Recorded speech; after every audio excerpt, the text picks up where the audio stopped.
Welcome to Not Milk Never Milk. Subscribe if you're lactose intolerant.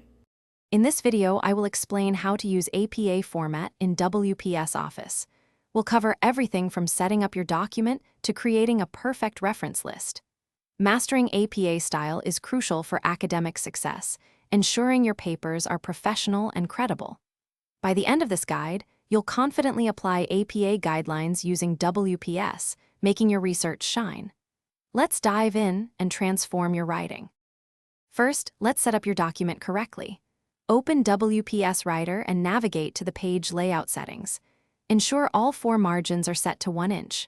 Next, choose a professional and readable font like Times New Roman at 12-point size or Arial at 11-point. Crucially, apply double spacing throughout your entire document, including the title page and reference list.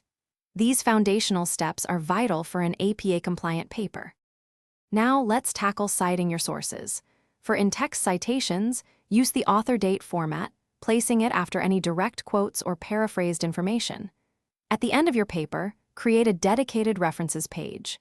Each entry on this list must have a hanging indent of 1/2 inch, meaning the first line is flush left and subsequent lines are indented.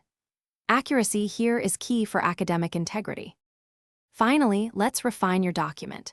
Insert a running head and page numbers, typically in the top right corner of every page. Utilize WPS's heading styles to organize your paper with clear, consistent headings and subheadings. Before submission, always conduct a thorough review. Check for any missed double spacing, incorrect margins, or citation errors. A meticulous final check ensures your APA paper in WPS is polished and professional. Thanks for watching. If this was helpful, leave a like and consider subscribing. See you next time.